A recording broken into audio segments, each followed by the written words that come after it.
Something was carried on the wind, something heard in the distance. My gaze was fixed on that ravine, barely visible through the mist, towards La Rumorosa. I was lost in thought, imagining what could be hidden down there, shrouded by the night, all the legends I'd been told, all that could possibly be real. Good evening, community. Thank you for joining us on this new channel for another dose of horror stories, paranormal accounts, and tonight, very especially, legends that become far more real than they seem. Please pay close attention to tonight's stories, as they are very special, and I'd like you to listen to them with particular detail, because, especially tonight, they are an invitation. You'll understand why soon. Before we begin, to you, especially to you who needs to hear it, you are not alone. You are not by yourself, you are part of this community, and everything will be okay. It is time to close your eyes and let yourself go. You are now entering the world of Relatos de la Noche. This just happened to me yesterday. I arrived home in the late afternoon, just as it was starting to get dark. It is a small apartment with a study where my husband works and one bedroom. As soon as I walk in and open the door, my little cats greet me. One of them, Chipo, came up to me. I started talking to her, as I usually do, asking her how her day had been. Then I said out loud, "I am home." My husband, as always, from his computer in his study, replied, "Hi." I told him from the living room that I had only come in to change my heels for comfortable shoes, that I was going to the supermarket, and still had a few things to do outside. Story 2, The Witch of La Rumorosa Introduction. The road. Hello, it is a great pleasure to greet the entire community and this time tell you my story. I don't know if you'll publish it. It is, how to put it, based on a very old legend, but one that has remained alive among the people who still tell it. I haven't seen it told on the internet yet, but I know there are many people who will recognize it. To the people of Tecate, especially, I ask, have you ever heard of the Witch of the Stones in La Rumorosa? I know some people right now must be saying, yes, finally we were talking about her. It is not something that is only told in my family. I know that. But I also know that many other people from this area must be completely blank or thinking of the other legends told about La Rumorosa. And these shouldn't be confused. This highway, which runs between ravines and rocks, full of extremely dangerous curves where even today fatal accidents are reported much more frequently than on any other road in the country, is the perfect setting for legends of all kinds. Right here on Relatos de la Noche, I've heard several, some I had already heard, and others I discovered. Like the people who seem to enter a time loop and spend hours on this stretch of highway, only realizing it when they reach the desert, and for them, only a few minutes have passed. Or the story of the woman who hitches rides with truckers who stop to rest. So many variations of the ghost of the curve, or people asking for help on the side of the road, saying they've just had an accident, only for you to get out and discover there is no recent accident. And that is just talking about paranormal legends. There are so many stories and UFO sightings in the upper area. Or strange creatures near the camps that is more into the mountains and perhaps not so close to the highway, but still in the same place. It is, without a doubt, a place very charged with energy, and anyone who has passed through there, which is a good percentage of Baja Californians, can corroborate that. But this is another legend. No, I repeat, La Rumorosa is a highway between ravines and gorges that climbs along the edge of the mountains. There are only 2 lanes, so the downhill road to Mexicali and the uphill road to Tecate are completely separate at different heights of the mountain. That is why when you ray on that road, since there are so many curves and no space at the side of the lanes, you can't stop until you find a rest stop, small dirt areas. Some with enough space for several vehicles to stop and contemplate the landscape, others much smaller, barely able to hold a troubled vehicle. In all of them there are water troughs, as many cars often overheat climbing the mountain. We arrived at one of these rest stops, and I got out running, and there, by the side of the road, I could finally go. I remember it was extremely cold, that burning cold that you only feel in La Rumorosa. My uncle also got out of the car, lit a cigarette, and walked to the other side of the rest stop. From there, you could already see the lights of Mexicali. The whole city looked very distant, and there, under one of those many distant lights, my whole family was surely still gathered, probably still at the party.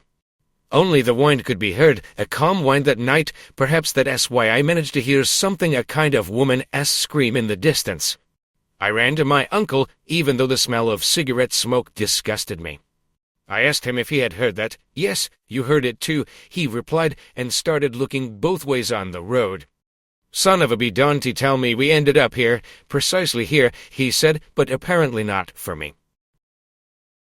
Story 2, The Witch of La Rumorosa, the childhood encounter. To begin telling it, I have to go back to my childhood, a little over 30 years ago. My family is scattered throughout the state. I have aunts and uncles in Tijuana, my grandparents in Ensenada, my mom's family in Mexicali, and my parents, my siblings, and my Uncle Abraham, who were always in Tecate.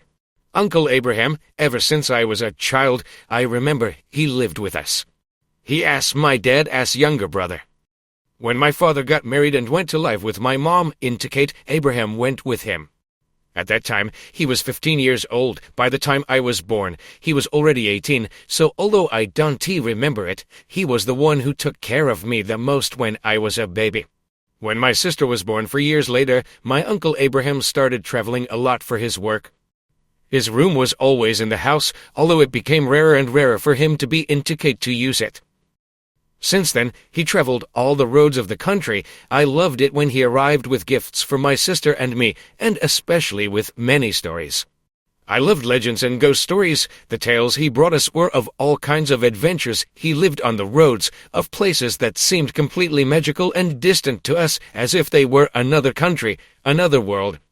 People from outside perhaps don't imagine how big Mexico is, how distant Yucatan and Oaxaca or Chiapas can seem to a child in Baja California.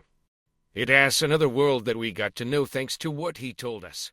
To give you a story 2, The Witch of La Rumorosa, the encounter, the aftermath. Eerie music returns briefly. That was the second time I heard it. It was very clear that there was someone down there, and my uncle stopped. I told him to tell me the truth if he was joking, and he just leaned against a rock. He motioned for me not to make any noise and pointed to my right, downwards.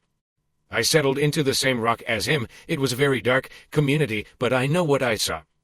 Down there was a woman in black. She moved an arm like a robot, like those they use in movies that move strangely. When I paid more attention, when my eyes could adapt a little to see better, I saw that she seemed to be drying up, as if she were a body beginning decomposition. She turned towards us. I am sure she turned towards us, and then I got up and ran up as fast as I could, jumping, but I reached a rock I couldn't climb anymore. I couldn't reach it. I was crying with fear, truly desperate, and then I felt my uncle lift me by my feet, pushing me so I could keep climbing. I reached the car, breathless, barely able to breathe. It was too cold. No, I couldn't believe what I had just seen. Even as a child, I refused to believe it. That couldn't be a witch. They don't exist. I thought, my mom says they don't exist, that they are stories. My uncle got in and looked at me with concern. I think he regretted having shown me that when he saw me so scared. We got in the car. He took off a bracelet he always wore with several colored stones and a deer eye, which is a seed used in many amulets in Mexico, and a small cross. He apologized but told me that evil was real and close, and that there was no other place where I could see it so closely with the certainty that it was trapped. He said the bracelet would protect me and gave it to me. In the morning, I was still so scared that I woke up very late. I couldn't even have breakfast. In fact, I was woken up by my mom's shouts scolding my uncle, who had told them that he had shown me the Witch of the Stones. I still remember that as part of a nightmare. Truly, my mom was scolding my Uncle Abraham because he had shown me the witch. She told him I was too young, that I would live with fear, that it wouldn't help me at all. My mom then spent that whole afternoon trying to convince me that it was just a legend. That the scream you hear is just an effect of the wind. That what I had seen down there were just branches that turned into a witch in people's eyes just by suggestion, by the desire to believe. But the strange thing is that she let me keep the bracelet my uncle gave me, and when I went out without it, she reminded me to take it.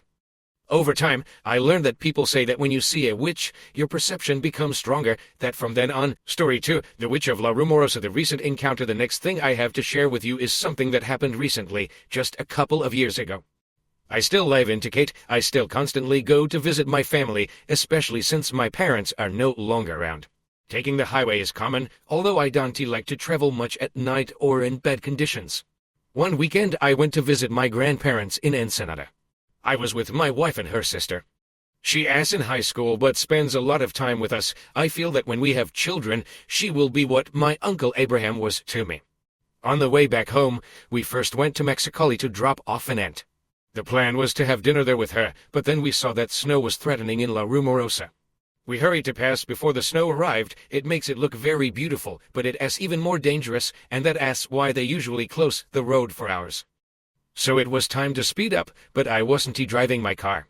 To travel more comfortably on the highway, we took my wife's Liberty, an old but reliable SUV, almost always. On that occasion, due to the rush, I had to push it harder than I usually do.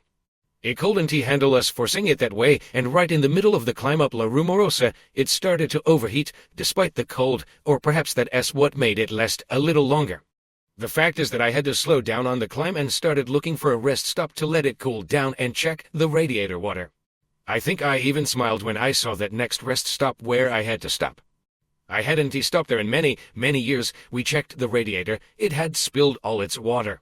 We filled it and decided to wait a bit for it to cool down so we could continue.